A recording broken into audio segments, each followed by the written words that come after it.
मोरा हरदी लागता गोरे गाल में का करी ताया वो दिलवा निकाल के दे दिए जान तू ले जाई हो ससुराल में। आव दिलवा निकाल के दे दिए जान तू ले जाई हो ससुराल में। अरे पागल Music said Rakesh.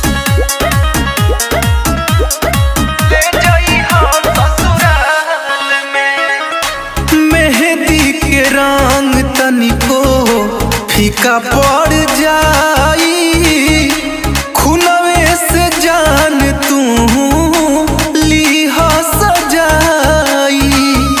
सुना ऐसे बोलो न काटनियन